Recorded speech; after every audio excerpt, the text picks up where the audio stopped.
Mis hermanos, ya se está acabando el trimestre, pero las enseñanzas acerca de la iglesia que Jesús quiere continúan. Vamos a seguir hablando sobre este tema. Creemos importante para la iglesia este tema y creemos que en medio de todo esto Dios está llevando a su iglesia.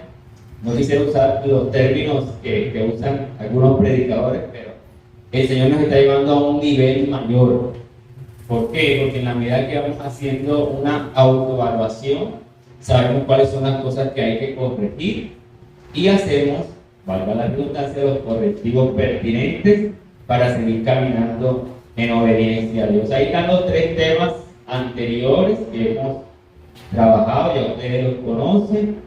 El domingo pasado estoy compartiendo con ustedes este tema, la iglesia como una comunidad de apoyo. Voy a continuar con esto hoy, prometí una segunda parte, y hoy podríamos decir la iglesia como una comunidad de apoyo, dos o segunda parte. Usted le quiera colocar ahí una continuación de lo que trabajamos el domingo pasado, que en parte era esto. A resumidas decíamos que hacemos la comparación con el tema de las redes de apoyo y demás, y yo les traía esta frase como una idea de lo que debería ser la iglesia, una comunidad, una red de apoyo que garantice que los miembros de esta reciban ¿qué? La ayuda, el acompañamiento necesario cada área de su vida, una comunidad que brinda apoyo en medio de los problemas difíciles, pero también una que celebra los logros. Y ayer con los jóvenes hablamos un tema allí, me daba risa porque decían que no sé qué, bebé.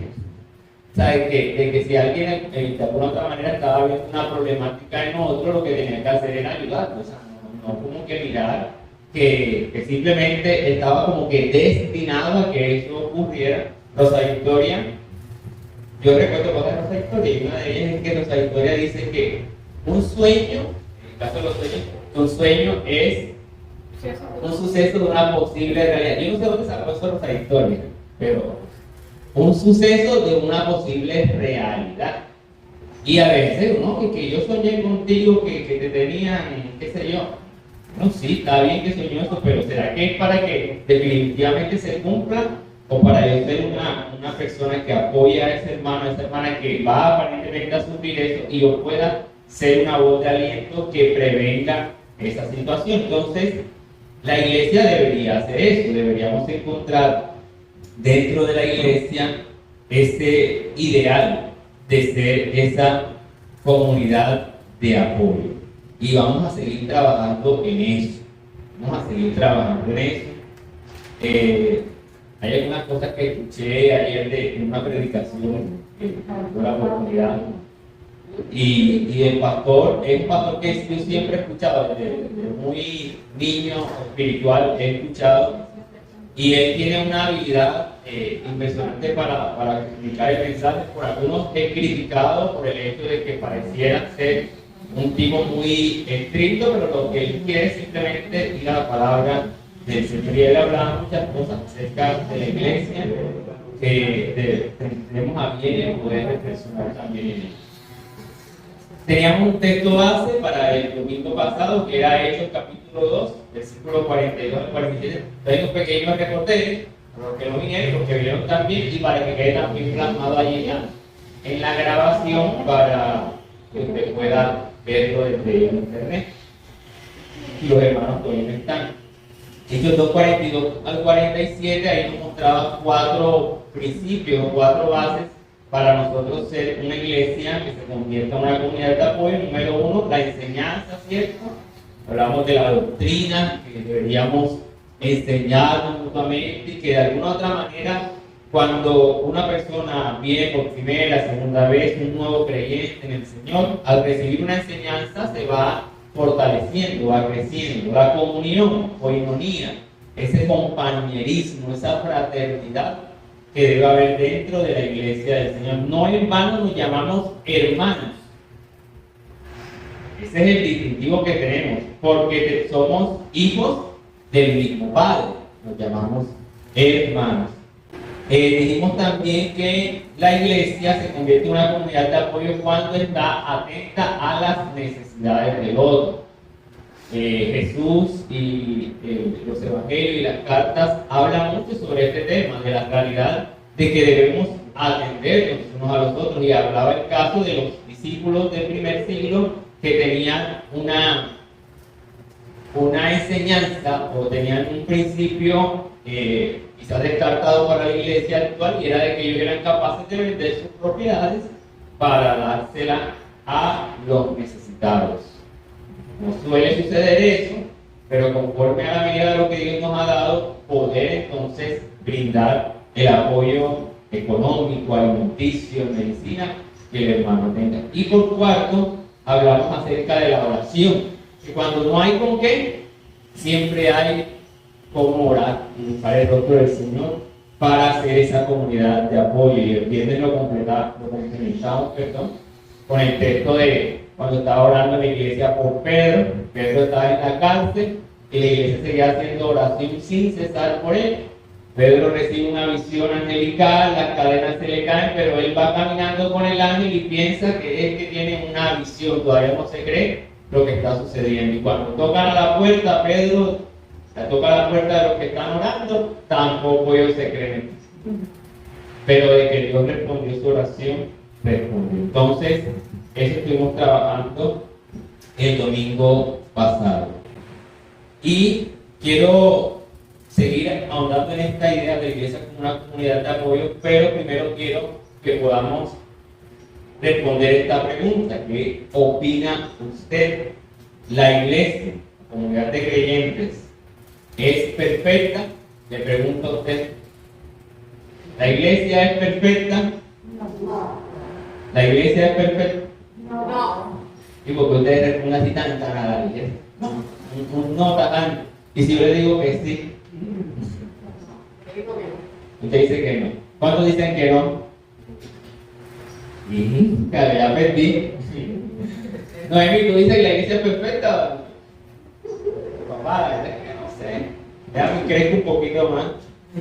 La iglesia es perfecta. Usted ha respondido con un rotundo no. Y uno, a la luz de algunos textos bíblicos, puede encontrar esa realidad. Por ejemplo, en la iglesia de Corinto, una iglesia que, entre otras cosas, según el primer capítulo, esta iglesia tiene muchos dones. Tiene hablar en lenguas, tiene profecía, tiene sanidad, tiene un montón de dones. Pero ¿qué sucedía en esa comunidad? Había divisiones, habían partidos. Unos eran de Pablo, otros de Pedro y otros de Apolo. Tenían los bonches, pero no eran unos bonches porque hay bonches sanos. Hay un dicho la roca no es mala, lo malo es no está en la roca. O sea, hay grupos que son sanos, pero ese grupo, o esos partidos que había, esos grupos, esas divisiones, eran de alguna otra manera algo que estaba fraccionando la comunidad. ¿Por qué? Porque no solo era que decían que eran de Pablo, de Pedro, de Apolo, sino que colocaban en competencia a estos líderes. O sea, no es que el líder que yo tengo es mejor, no, Pablo es mejor, no, Apolo es mejor, y eso estaba causando división en la iglesia. Pablo previene esto diciéndoles que Cristo no está dividido y que Pablo, Pedro y Apolo no murieron por ellos, sino que el que murió por ellos en la cruz fue Jesús. Y estaba esta división, estaba la inmadurez dentro de la iglesia de los corintios. Oye, pero tenían muchos dones, sí, pero eso no les servía de nada. Porque una cosa es el talento, una cosa es la habilidad, otra cosa es el carácter. ¿Cuánta gente tiene la habilidad para cantar? Músicos profesionales, pero no tienen el carácter para tratar con sus panos. O sea, le hacen unos desprecios, unas cosas, o sea, no tienen el carácter para poder tratar de una manera amorosa a aquella persona que se desvive, compra boleta, compra de cuanta cosa por ese artista. Entonces, Pablo le llama a los hermanos de Corinto, le llama niños. Tienen muchos dones, pero le llaman niños espirituales o inmaduros. También habían celos. Y esto es preocupante, porque el celo va a ocasionar también esa rivalidad. Y el celo empezaba por el tema de los líderes que tenían, y ellos se sentían un poquito como que, bueno, yo tengo el mejor líder. No, lo que pasa es que el mejor líder es Pablo, porque Pablo fue el que fundó esta iglesia, y se sentían celosos los unos con los otros. Eso dentro de la iglesia no estaría bien. Habían actos sexuales prohibidos dentro de la comunidad de Corinto. ¿Qué pasó? Hubo un muchacho que se acostó con la madrastra en la iglesia, sí, en la iglesia de Corinto. Había un pelado, bueno, pelado viejo, no sé, no tengo el dato exacto de la edad, pero se acostaba con la madrastra. Levítico dice que eso no está bien, que no se debe ver la desnudez del padre. Y no es eso que ay, vi a mi papá. No, es la intimidad. Y estaba eso en la iglesia de Corinto. Habían peleas, tiraquejadas, discusiones, y lo más triste es que lo hacían delante de personas que no eran cristianas. Esa historia como pelea con Judy. Y la escuchó la coordinadora, la escuchó la trabajadora social, la psicóloga, la llamó y lo primero que le dijo, ¿usted no siente cristiana? Los hermanos de Corinto, obviamente eso no ha pasado. Un abrazadito un abrazadito ay, bien. El amor. Pero en la iglesia de Corinto había esta pelea, y es más, peleaban delante de los no cristianos y llamaban a los no cristianos para que le resolvieran eso. Y Pablo lo confronta y le dice, o sea, no hay gente madura dentro de ustedes que pueda resolver la situación, sino que tienen que acudir a tribunales humanos, tribunales no cristianos para resolver el problema. Eso es fuerte. Supongamos que yo tengo un altercado, una dificultad con Judy. Judy debería resolverlo conmigo. Pero si Judy se lo comenta a Aristides Junior, o se lo comenta a Lady, o a alguno de sus hijos, o al mismo Aristides viejo, de pronto él no va a entender de la mejor manera las cosas. ¿Por qué? Porque no tiene la madurez, no tiene la fe, no tiene el conocimiento de la palabra. Oye, vete ahí. ¿Qué haces ahí hasta el pastor? Pero hay un contexto, hay una situación, hay quizás ya una petición de perdón y demás, pero si hay una persona no creyente que escucha una problemática, no va a responder de la manera que respondería un cristiano o como respondería la palabra del Señor. Así que mucho cuidado con eso. Aquí me pongo yo para que me tiren todas las flechas. Si usted tiene una dificultad conmigo, trátela conmigo. Pero si la va a comentar a alguien que no es cristiano, no le va a dar la mejor respuesta. El cristiano confronta con la confronta, anima, y otra cosa más que vamos a ver en el texto más adelante. Pero la iglesia de Corintios tenía este problema. Estaba la iglesia de Galacia o los Gálatas.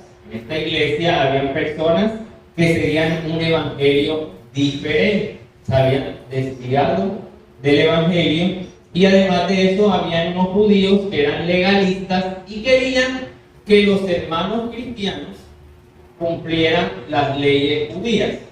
Dentro de esas leyes judías estaba el hecho de no comer comidas animales inmundos, según Levítico, es que la pezuña no sé qué, que escama que no sé qué cosa.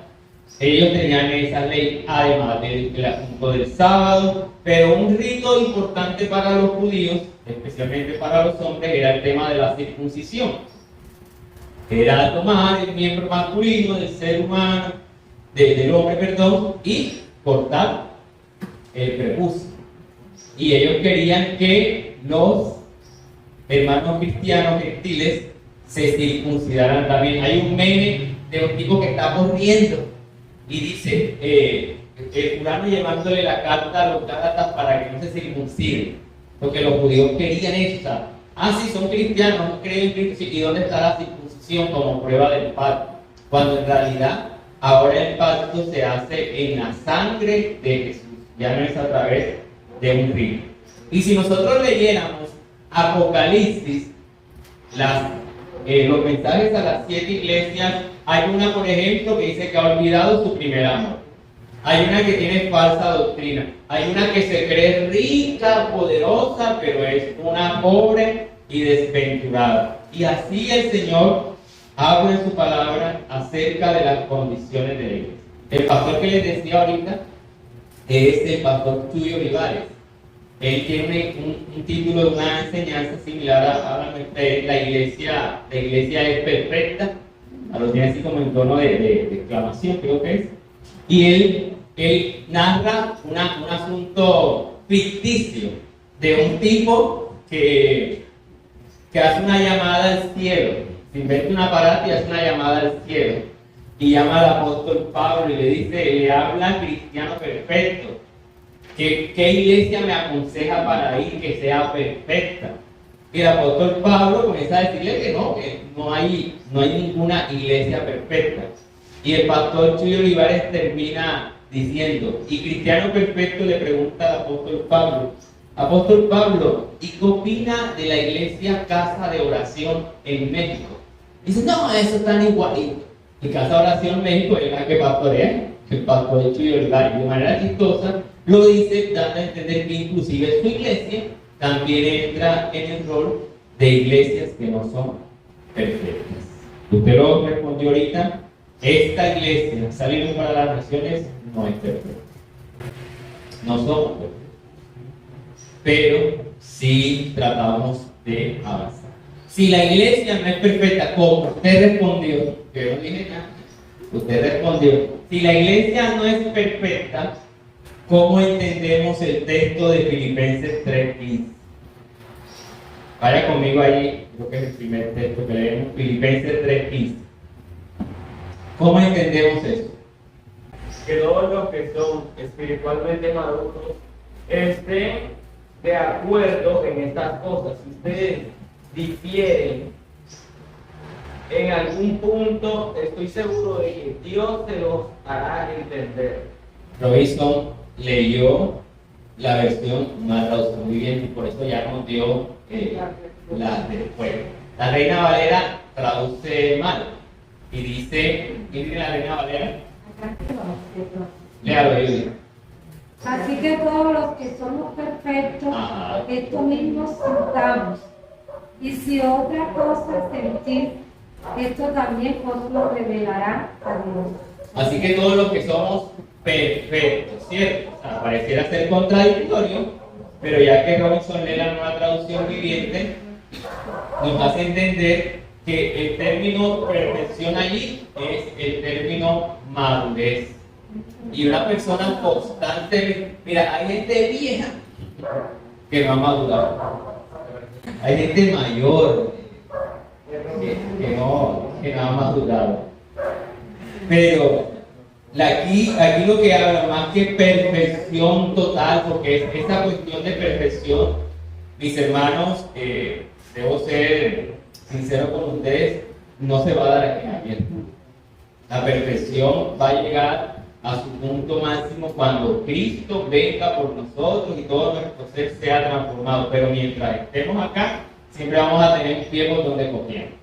Siempre vamos a tener algo en lo cual debemos cambiar. Entonces, todos los que son espiritualmente maduros, eso es lo que hace referencia la parte que dice el texto en la Reina Valera sobre los que somos perfectos. Porque si se lee el versículo 13, yo dije ahí mismo, estábamos en el 15, ¿verdad? Era el 13, si no me falla la mente. Hermanos, yo mismo no pretendo haberlo ya alcanzado, pero una cosa hago, olvidando ciertamente lo que queda atrás y extendiéndome a lo que está Lea el 12 para eso. El 12. No que lo haya alcanzado ya, ni que ya sea perfecto, sino que prosigo por ver si logro asir aquello para lo cual fui también asido por Cristo Jesús.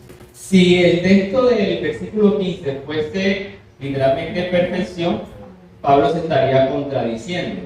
porque él está diciendo que él no es perfecto, pero acá dice nosotros los que somos perfectos. Pareciera ser una contradicción, pero es el tema de la madurez espiritual. A pesar de todo, Pablo seguía en constante aprendizaje y creciendo en el conocimiento del Señor. Así que, mis hermanos, no hay, usted lo ha dicho y yo me uno a eso, no hay iglesia perfecta. Es más, hay una frase muy controversial y es la siguiente, y es que alguien dice, no, estoy buscando la iglesia perfecta, y llega un pastor y dice, si la iglesia perfecta no hay, pero si la consigues te agradezco que no vaya, porque tú le echarías a puerta. Y suena fuerte, pero es que cada uno de nosotros tiene imperfecciones. Y mire, la imperfección y las fallas están en nuestra humanidad, en nuestro carácter, y donde quiera que nos vayamos, nos desplacemos, si no cambiamos de manera interna, esa problemática va a viajar con nosotros a donde quiera que estemos. No me siento cómodo en el trabajo, quizás no es el trabajo en sí, quizás soy yo. Entonces siempre miramos hacia afuera, pero no miramos hacia adentro para ver si el problema radica en nosotros. Iglesia perfecta no hay, así que si yo voy en ángulo, decido dejar de pastorear este lugar y me voy a otro lugar, no voy a encontrar iglesia perfecta. Ninguno de nosotros somos perfectos. Amén. Entonces, la iglesia lo que debe hacer es proseguir en un camino de perfección en el cual la Trinidad, Padre, Hijo y Espíritu Santo se involucran para ayudar al creyente a cumplir tal fin. No es en sus fuerzas, usted coloca una parte, sí, ciertamente, pero el Padre, el Hijo y el Espíritu Santo está dispuesto para ayudarle a que usted cada día camine en esa perfección. Jesús lo va a decir en el Evangelio de Mateo, va a decir, sed pues perfectos como vuestro Padre es perfecto. O sea, camine en ese camino de perfección. La iglesia está llamada a eso, a cada día caminar en perfección. La iglesia prosigue en un camino de perfección en el cual la Trinidad se involucra para ayudar al creyente a cumplir tal fin. Le voy a comentar algo sin detalle. El viernes en la noche, yo estaba en el patio y se me vino algo a la mente. Algo para hacer el sábado temprano. Imagínate la mente de Dios. Me vino algo a la mente para hacer el sábado temprano. Y ya había pensado literalmente lo que iba a decir a una persona el sábado temprano. Yo lo tengo aquí, pero mientras tengo esto aquí, repienso lo que voy a decir y digo, no, yo no debo decir de esa manera las cosas, lo debo decir de esta otra manera. Y yo, los que me conocen saben que yo no río bastante, pero cuando me echan a reír y yo pego una carcajada ahí en el patio, yo solo, un loco, tipo loco allá atrás en el patio. Y me escuchó, pero después que me eché la carcajada así con todas mis fuerzas, yo dije, Espíritu Santo de Dios, gracias. Entonces le dije a mi esposa, mira, iba a decir esto, pero allá mismo pensé y dije, no, esto no, y dije, Espíritu Santo de Dios, gracias, porque era un asunto, no voy a dar muchos detalles, pero un asunto como sarcástico que yo iba a decir. Pero dije, no, que no te pongas bosta eso. Pensé, reflexioné y dije, no puedo decir eso. Voy a decirlo de esta manera. Y créanme, bueno, no tienen que creerme necesariamente. Pero al día siguiente no dije lo que pensaba en primera instancia decir, sino que dije lo otro. Y fue más productivo para la persona. Lo otro hubiera causado quizás una fricción. Entonces, ¿quién intervino allí para redarguirme? Y dije, no, pero William, usted es pesado, usted no debe, el Espíritu Santo de Dios, que nos ayuda a nosotros a cada día caminar en ese camino de perfección. Si usted hoy dice, la verdad es que yo no puedo caminar esta vida cristiana, es porque la está caminando en sus fuerzas. Pero cuando dependemos del Señor, Él nos ayuda. Yo tengo una frase, ya tienen que patentarla. Y a mí me gusta pensar en la iglesia de esta manera. Iglesia en construcción. Dios está trabajando. Sí. Si no fuéramos sal y luz para las naciones, tuviéramos esto como un eslogan. Y yo creo que la iglesia constantemente está siendo construida. Jesús dijo: yo edificaré mi iglesia, un presente continuo. Siempre Jesús va a estar de manera intencional trabajando en usted y trabajando en mí. Usted, sin duda alguna, no es hoy lo que era hace 3 meses, 5 meses, hace un año. Dios ha ido trabajando en su vida y por eso hay que darle gloria a Dios. Amén. La iglesia está en construcción porque Dios está trabajando. La cita es cierto, de construcción. Peligro, hombres trabajando. Él sería peligro. Dios está trabajando. Dios está trabajando. Amén. Si sabemos que la iglesia no es perfecta, lo hemos dicho, lo hemos afirmado, ¿cómo somos una comunidad de apoyo entonces para aquel que ha fallado delante de Dios? Porque si tenemos en cuenta esto de que la iglesia no es perfecta, lo mínimo que podemos esperar de la iglesia y de los miembros de la iglesia es que en alguna circunstancia de su vida falle a Dios. Eso no nos debería alarmar. Tampoco es, no creo que me entiendan, no es que, listo, podemos hacer lo que quiera y bien, listo, al fin y al cabo no somos perfectos. No es eso, sino que no nos debe alarmar por el hecho de que estamos inclinados hacia el pecado y luchamos día a día para poder vencer la tentación y el mal, pero la iglesia no nos debería sorprender, hermanos, que en la iglesia puedan suceder fallas. Usted ha escuchado, quizás ha visto en redes sociales, hay pastores que han fallado y algunos han sido restaurados al ministerio, algunos dicen que no debería, pero algunos son restaurados por lo menos a la comunión con Dios, a la iglesia nuevamente, pero nadie se esperaba del pastor que hiciera tal cosa. Y se ha visto mucho en Estados Unidos, una lista grandiosísima de pastores que han fallado. Uno dice, oye, pero si él era el que estaba ahí al frente y lideraba la palabra y demás, él también es humano.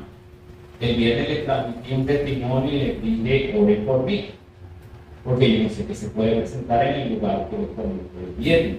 Entonces yo debería pedirle a ustedes que me acompañen en oración. Y no solo eso, sino saber acercarse y preguntar, ¿cómo van las cosas, pastor?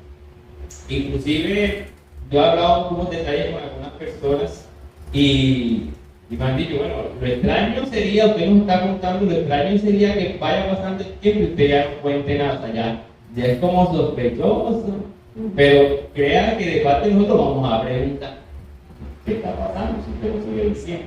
Entonces, ¿cómo actuamos nosotros? ¿Cómo somos una comunidad de apoyo para aquel que ha fallado delante de Dios? Y tengo varios textos bíblicos. El primero para ustedes en esta mañana es 1 Corintios capítulo 10, versículo 12. Yo lo tengo acá en una versión que es la Biblia en lenguaje sencillo. La Biblia en lenguaje sencillo dice 1 Corintios 10, 12. Por eso, que nadie se sienta seguro de que no va a pecar, pues él puede ser el primero en pecar. En la versión Reina Valera dice, el que cree estar firme, cuide que no caiga. ¿Cierto? El que cree que está firme, cuide que no caiga. Y creo que lo primero a lo que debemos apuntar para ser una comunidad de apoyo para aquellos que han fallado, que han cometido una falta delante de Dios, es que nosotros evitemos el peligro de la autoconfianza. Evitemos el peligro de la autoconfianza. ¿Por qué? Porque todos somos y seremos tentados. ¿Cuántos han sido tentados?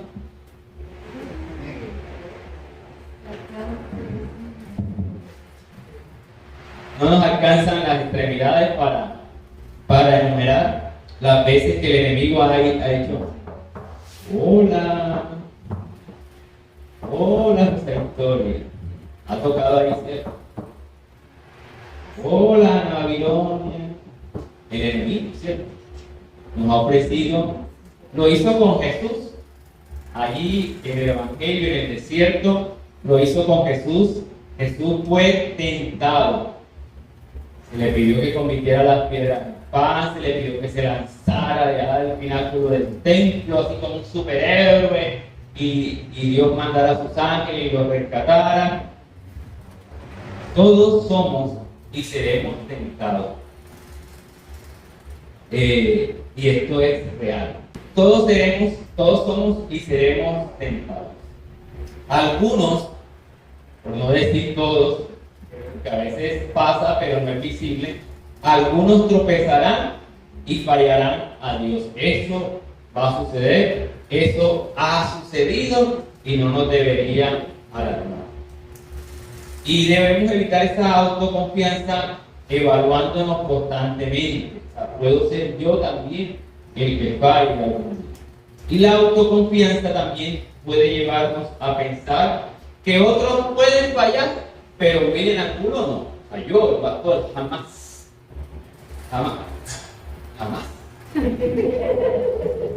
Y fue lo que dijo Pedro. Jesús le dijo: usted herirán al pastor y las ovejas serán dispersadas y Pedro dijo: no, Señor, todos irán, pero yo no, Pedro, la roca, el firme, yo no. Y Jesús le dice: autoconfianza, tú me vas a negar y vas a negar. No, Señor, yo, que todo el mundo, que todos te fallen, pero yo jamás, con mi madrecita. Y llega, da la revelación y demás, y después allí en el patio y demás, tú estabas por... No, yo ese tipo no lo conozco. Ya mejor, no me vincule con esa gente. Dime con quién anda y te... No, yo a este Jesús no lo conozco. Y viene una muchacha que dice: tú eres el que le mochaste la oreja familiar mío. Tú estabas ahí en el grupo. Oye, esa pelada tenía ojos, mano, porque eso era en la oscuridad. Era una cámara esa pelada. Y grabó el acontecimiento y dijo: no, tú. Y otro que le dijo: tú eres uno de ellos porque tú hablas como. Ya el tipo no pudo ocultar más la realidad. Pero es que tenía autoconfianza. Decían: no, todo el mundo va a fallar a Jesús, pero yo, Pedro, la roca, él me dijo que no, yo no. Y eso es un gran peligro para nosotros, limitarnos a ayudar a otros. Pensar que yo nunca voy a fallar. Pensar que yo soy un rocotundo perfecto, rotunda perfecta, que yo nunca voy a fallar. Quitémonos esta idea errónea de nuestras vidas. Obviamente no estoy dándole licencia a que salga de aquí, Ana. Sin vergüencería, no es eso. No quiero que me malentiendan y digan: no, el pastor dijo aquí que el pastor no va a fallar, así que no importa. No, es pensar que otro lo va a hacer, pero tú nunca vas a pasar.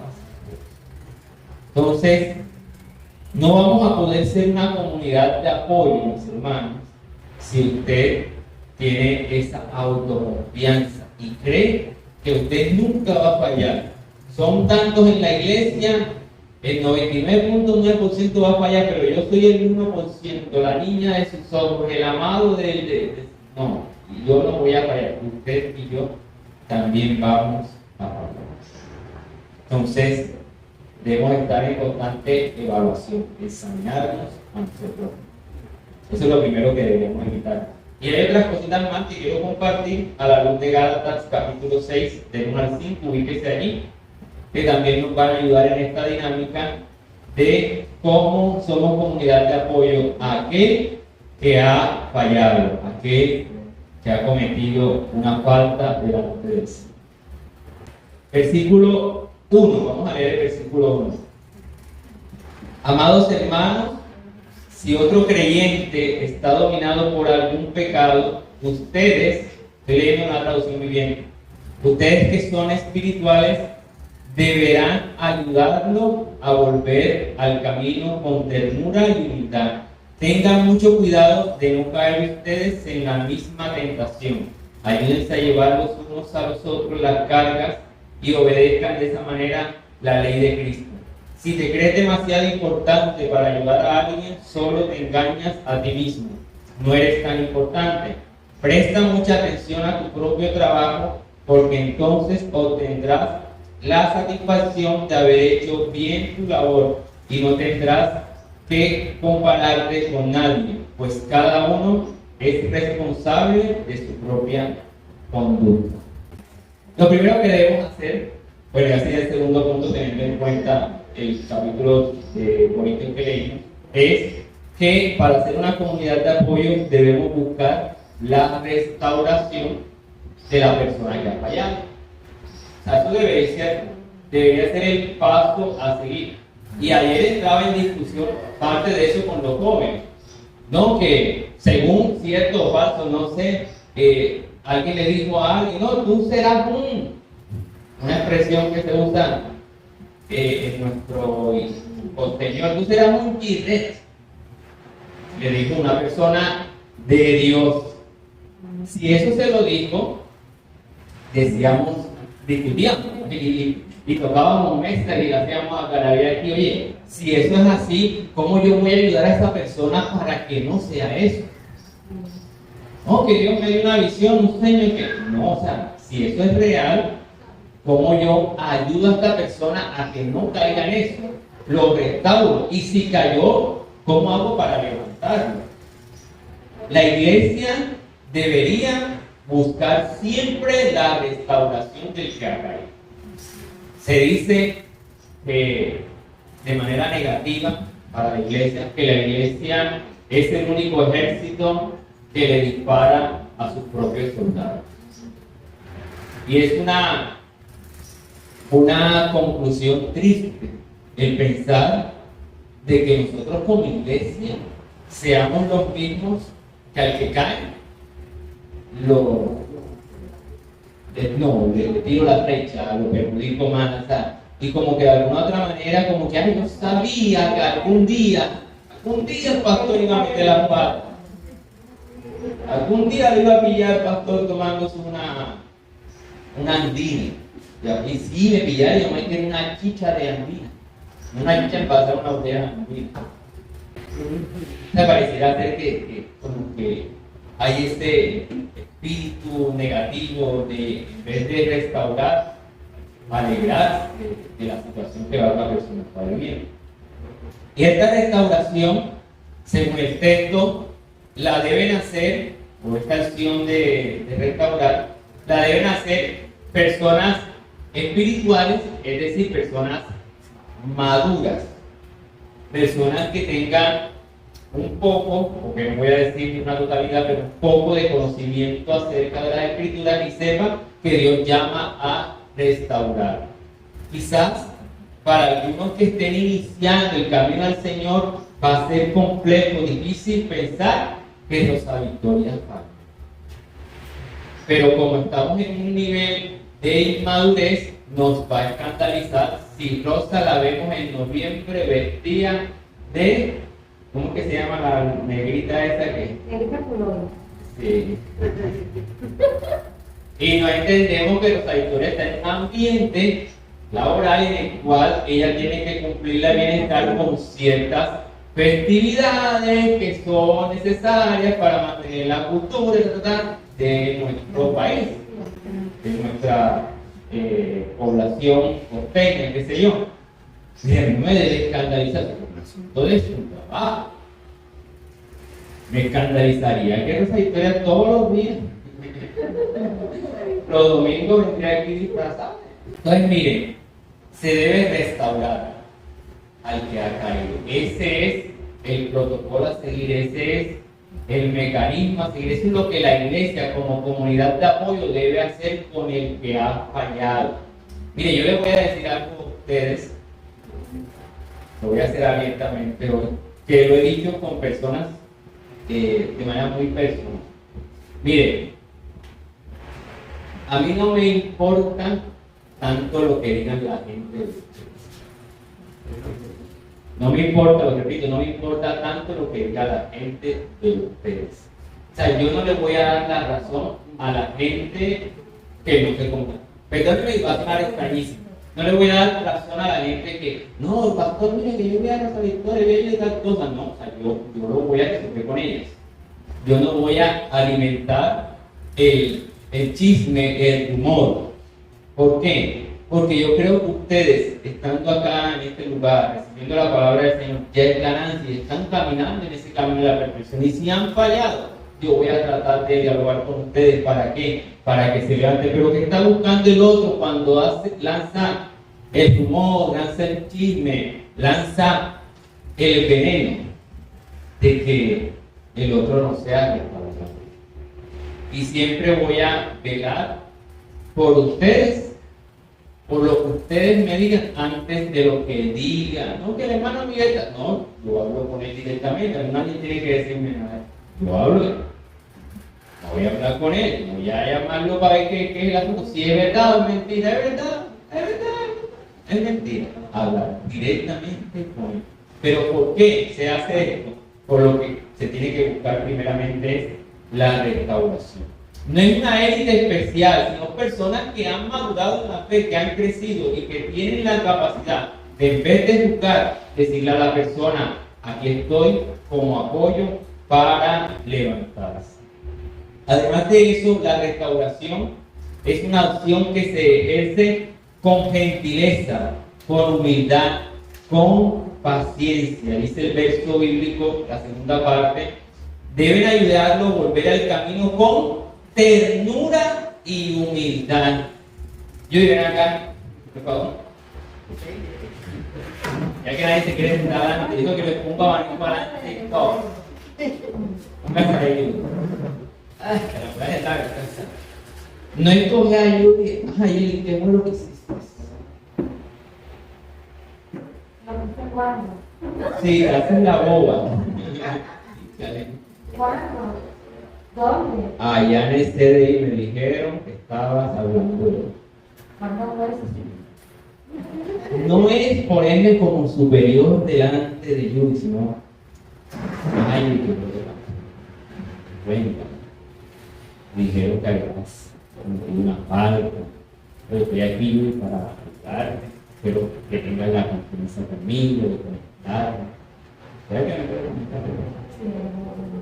Y Yuri llora, y cosas, y nos abrazamos, oramos, y No pasó. ¿por qué? Gracias.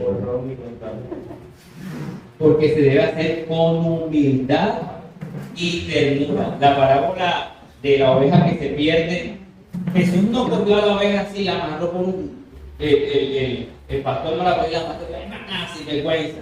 ¿Sí? ¿Qué hizo con la oveja? ¿Dónde se la colocó los que han leído la parábola?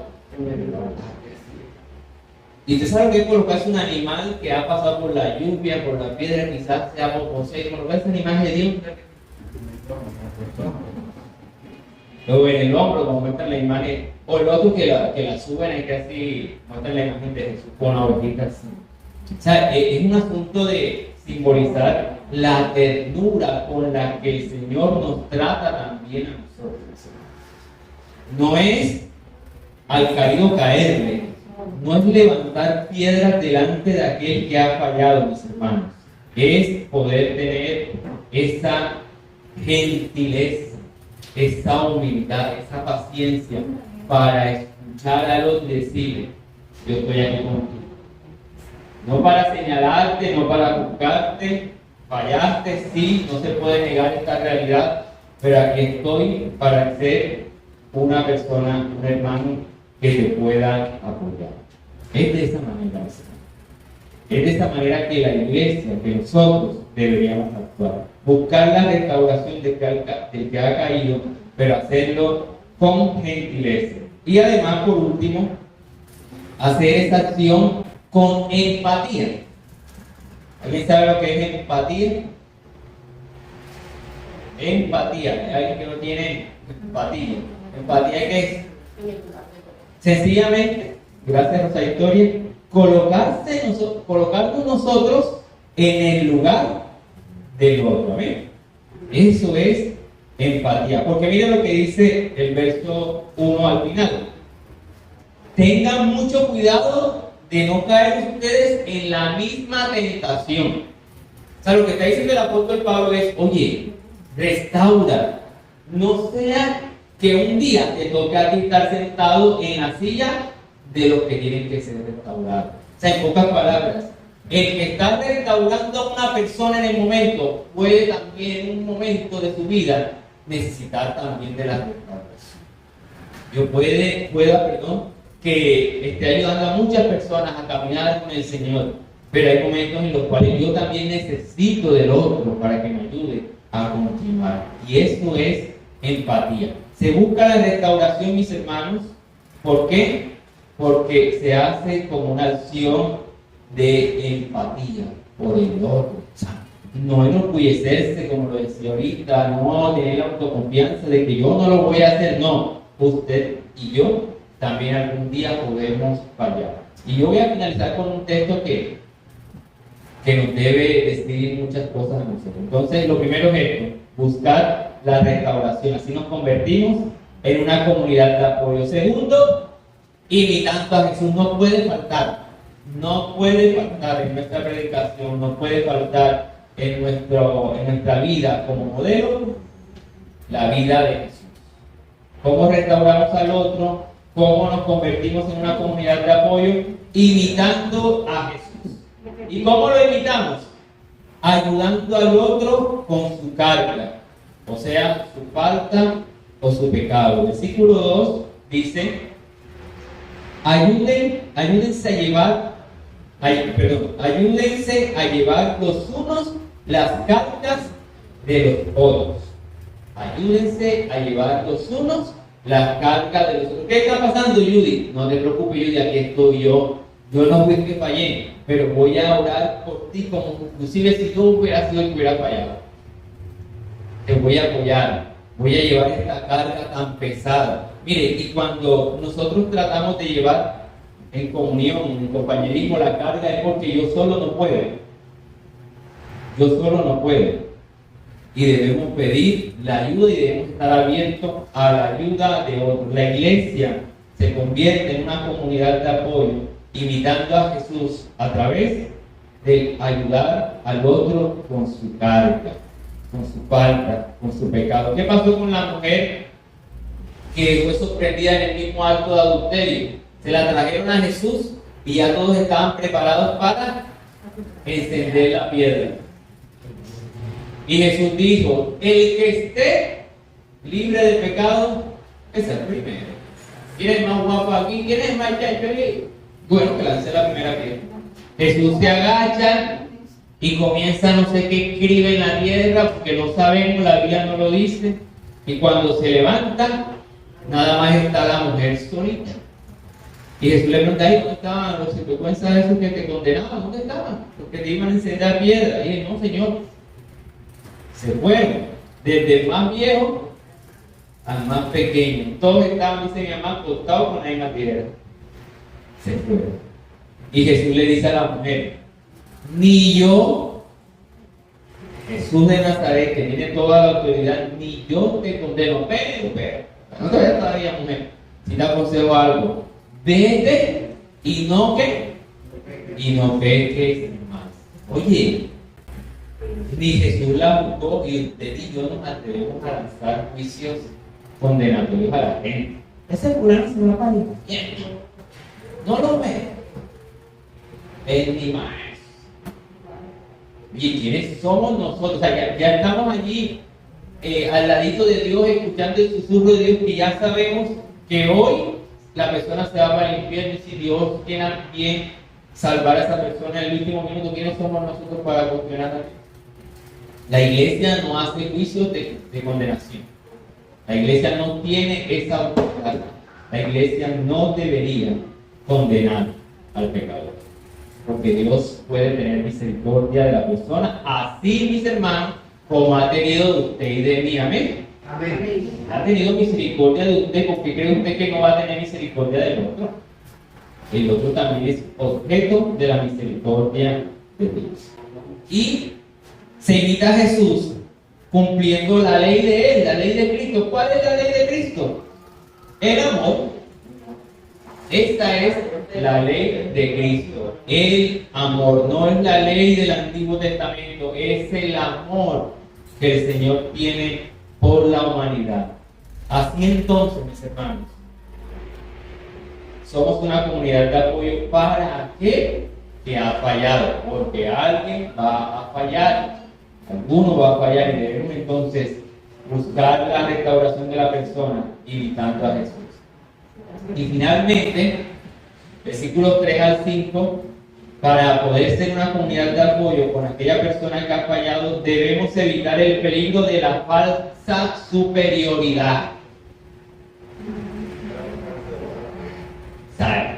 Mélida sí, pero yo no. Esa falsa superioridad de creernos la última Coca-Cola del desierto, creernos que lo más. Quien está siendo de apoyo no es superior al que falló. O sea, la representación que hice con Judith no es muestra de que yo sea superior a Judith. Es simple y sencillamente que yo soy un instrumento para apoyar a Judith, para levantarla. Eso no quiere decir que sea superior a ella, porque yo no he fallado de la misma manera que ella ha fallado, sino que simplemente yo deseo la restauración del otro y no me veo como superior, me veo como alguien que simplemente está ejerciendo una tarea, y es la tarea de acompañamiento y de ayuda al otro. Otra parte, según esta frase, este verso, si no he fallado igual o diferente al que estoy ayudando, es por la misericordia de Dios. Si usted no ha fallado, si usted no ha pecado, dile la gloria a Dios. No ha sido porque usted es el Superman, ha sido porque la misericordia de Dios ha sido sobreabundante sobre su vida y le ha ayudado hasta la fecha a no fallar. Y usted puede aconsejar y acompañar a otros, pero el día que falle, usted y yo también vamos a necesitar de otro que nos apoye. Amén. Finalmente, quiero que leamos este texto, Lucas 6:31. Lucas 6:31. Ahí está la traducción lenguaje sencillo. Lucas capítulo 6, versículo 31.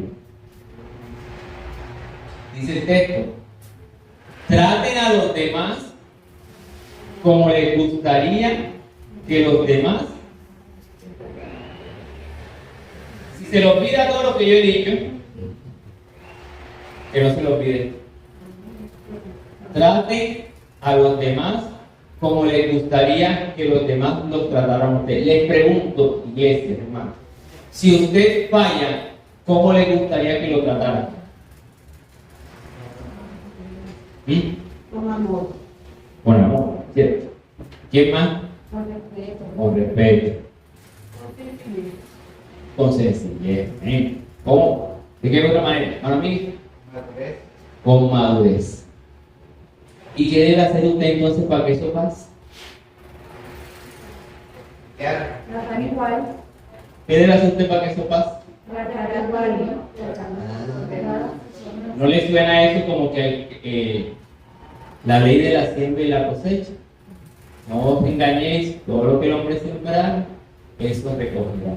¿Yo cómo voy a esperar que Judith me apoye, me ayude a levantarme si cuando Judith necesitó de mí en el momento que falló, cometió X cosa, yo lo que hice fue rechazarla, qué sé yo, enorgullecerme? Yo sabía, algún día yo voy a meter la pata. Este texto es crucial, mis hermanos. Es un texto práctico.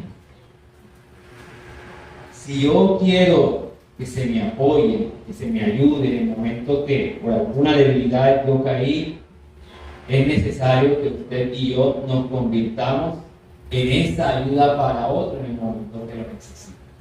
Para cuando yo me vea en la necesidad también de requerir el acompañamiento de otros, ahí esté esas personas. Traten a los demás como les gustaría que lo trataran a ustedes. Amén. ¿Cómo actúa la iglesia entonces con aquellas personas que han fallado, mis hermanos? Actúa evitando la autoconfianza, ¿cierto? Yo sí. Actúa restaurando a la persona. ¿Cómo más actúa la iglesia? Imitando a Jesús y evitando la falsa superioridad. Y al fin y al cabo, tratando a los demás como les gustaría que los demás los trataran a ustedes. Si usted fue consciente del texto que leímos, se va a dar cuenta de que el texto dice que si alguno ve a un hermano sorprendido en alguna falta, no dice cuál, deja el abanico abierto a muchas cosas que pueden suceder con un hermano. Y se busca la restauración. Pero ¿qué pasaría si la persona, usted se acerca y no quiere ser restaurado? Porque esa es otra parte también del cuidado a los que han fallado. De pronto el que ha fallado se rehúsa a ser corregido, como decía el hermano Miguel, no acepta la corrección. Hay un texto, no lo vamos a leer, en el cual Jesús dice: si algún hermano hubiera pecado contra usted, dice que arreglemos las cosas con el hermano. O sea, yo le fallé a Judith, yo arreglo las cosas por Judith. Pero resulta que Judith me dice: pastor, usted cometió esto, y yo me rehúso a decir: no, la verdad, Judith, lamento esto, pero estás equivocada. Judith, ¿no? Estás pensando lo que no es. Judith dice: pastor, pero recuerde que yo estaba hablando con usted y unos pasitos más adelante estaba Rosa Victoria. ¿Cómo hace? Y Rosa Victoria viene como testigo de lo que está sucediendo. Rosa Victoria dice: pastor, sí estaba allí, pastor. Y resulta que yo me sigo real. Y resulta que Rosa Victoria dice: pastor, estaba Judith ahí delante de usted, yo estaba más atrásito, pero más atrásito de mí estaba la pastora. Ella, mire que esto no se ha dicho acá. El pastor, tal cosa, no se ha dicho acá adelante. Se está tratando allí de tú a tú. Yo sigo reacio a eso. La Biblia dice que luego de todo ese protocolo, debe entonces hacerse un acto público en el cual queremos, no sé de qué manera hacerlo, queremos informarle que el pastor William se rehúsa a aceptar la corrección y cometió un error, así que aquí le transmitimos esta falla. Pero la Biblia sigue diciendo más adelante que cuando el hermano se rehúsa a la corrección, dice el texto bíblico: si él hace eso, ténganlo por gentil y pública. O sea, ténganlo como una persona no creyente y como un cobrador de impuestos. Históricamente lo que se ha dicho es que se aísle al hermano, que se discipline, que se tenga por allá quizá quién sabe dónde, porque se puede convertir en una mancha para la iglesia. No les voy a dar los textos, pero si usted lee todo el Evangelio de Mateo, de Marcos, de Lucas, de Juan, usted se va a encontrar cómo Jesús actuaba con los gentiles y con los publicanos. Y el texto está diciendo: si alguien ha fallado y rehúsa ser corregido, ténganle como gentil y publicano. La gran pregunta para nosotros debería ser: ¿cómo se le trata a un gentil y a un publicano? Tenemos publicanos como Mateo, como Zaqueo. ¿Cómo los trató Jesús? ¿Cómo los trató Jesús? ¿Cómo los trató Jesús?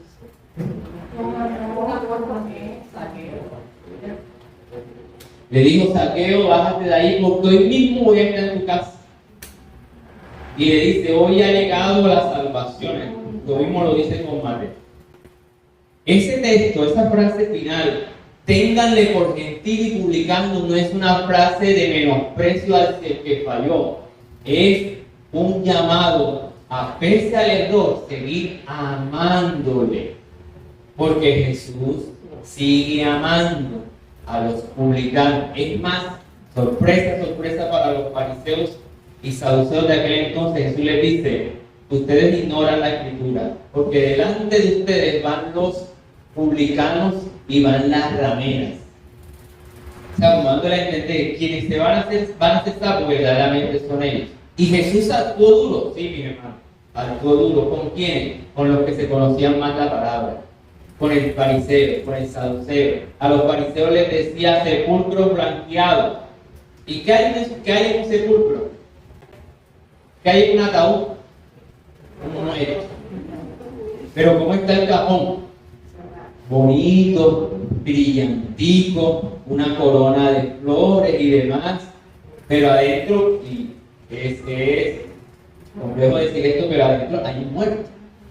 Adentro hay un cadáver que está en un proceso de decomposición. Y Jesús le dice, ustedes son eso. ¿A quiénes? ¿A gentiles, al publicano? No, al fariseo, a los escribas, a los conocedores de la ley. No les sorprenda a usted y a mí que Dios nos habla a nosotros así, porque nosotros somos los que conocemos la palabra. Pero aquel que ha cometido una falla, según el texto se le considera como un gentil publicano, lo que es una persona que es objeto del amor de Dios. Él siempre nos va a amar. Isaías dice, con amor eterno te he amado, por tanto te prolongué mi misericordia. Él nunca va a dejarnos de amar. Nosotros como iglesia en ocasiones somos los que seleccionamos a quien amamos y a quien no. Y si falla,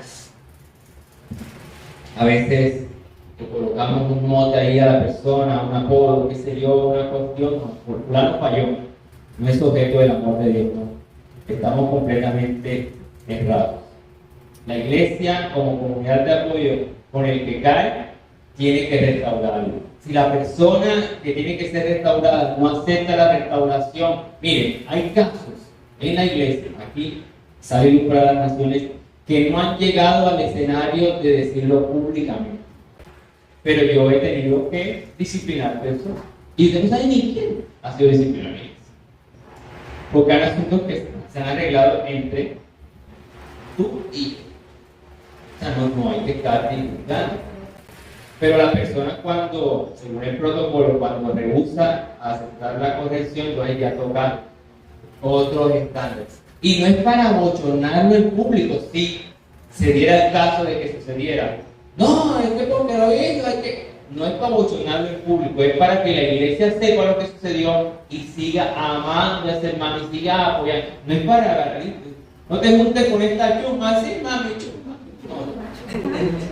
No es para eso, es para seguir amando. Y si hemos fallado en eso, que el Señor en esta mañana nos perdone. Pero debemos ser esa comunidad de apoyo. Amén. Traten a los demás como les gustaría que los demás nos trataran a ustedes. Oramos al Señor.